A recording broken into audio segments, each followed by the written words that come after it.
Hello everyone. Ngasi akhoi Thuiching merong da leiba Imphal car zone gi gari khara haitare mamang gi yaudaba anium khak lei adugi sum myam da interest leiragadi na sum hapsarak pudum video se go ado myam jengmi se gari the tai myam di uloroi gi hana yaugi ba khara di leire ado yaudaba khara yau amu hapsarak ke na senda video ni go ado akhoi gi stage da kana umisinaw sing na akhoi gi gari akhoi gi yonthong ningba sinaw sing leiraga su dum lakpi bi ani go aduga levining bezum buyer and seller hygiene aduna adum gi kana moi sinau sing gi yonthong ningba gari leiraga su sidum pubiraga adum tana bi yagani go adum mai contact number hapsaram ge sidum contact option diwa ado mayam location dum khangbiram mane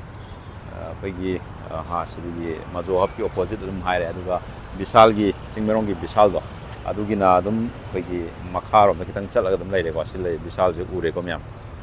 silai adune jijik leiba gari se gari kachu yam badinate gari hum mari mukisang haitare go adi mathang nang haijarage go yemners okay koi gari se sidagi hane ta horge go myam koi alto hangbiram sing do alto dum lei go alto se koi gi 2015 gi odeni ko model se ada magi price se dum dei details pa na higher ge dum yembiro color se dum yembiro gray ko tayar condition adum muji dum daglong na dum sina dum yarba oideni go magi model se 2015 ni aduga price na you know 230 lakh ni ko mana ini interior ni ko mana o fangane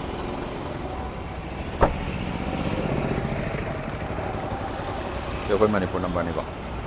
ado ming nung loi isa da loi ola ga lakh ni ko insurance ke oi yaur ga aduga mathang da mu lakh do sina se jo koi gi koi manipur number dum lakh do ni ko sai ni da loi ola ga lakh ni insurance ke loi ma ko kaimta adugi di che sang di ke jo dum sinene ke jo oi tare teri condition sini gari se khoi normal to kun la kun khar thang ni na kun ki tang thang go ado sini gari se petang koi be maning jo ulak ke go sini smaina lai gani aduga mai na 2017 gi ni go aduna gari se yang pan li ba maksu oi di oi dire ado magi price na koi gi 3 lakh 45 mai lakh ni go price slightly adum negotiate dum ja ga ni go sini mai front gi looks maina o phang ni ko aduga mathang da mu lai sina khoi gi swift vxi ko anoba khoi gi ahal angang na khak lema dum phadana khoi family car ma oina thamge haraga di yamna well maintained over gari hai tar gari khoi 2022 adum habi are ko 21 last ado register 22 to boy dini ko 21 last ge ado magi vxi ni adum yeng biro adum puraga adum chaki bi are adi tension kenta lai da bi da wa chai ming de loi olaga la ni ko mai lai gani ai interior su lake aduga sigi manung jina smaina o phangani ko interior se leather set ka kamta bra kam lai tri ko am to loyam di make seng na padana puri ai tare am sini smail u gani aduga mathang sigi su interior su lake ko sini magi interior smaina o phangani ko net rest ka yawi ko sina maning gi smaina o phangni yam nana lai ko well maintained to gari ni me gi smaina infotainment smaina o phangani ko ado high sing chi khoi gi sit height adjustment lo yawi ko ado high se khoi gi sina maning gi scratch ke su thodong na khoi amata u di hai tare ju bawda minor scratch masa khoi gi ko sumba khara mani laibo wi accident na to ko ke ju thodong u phang gi hai tare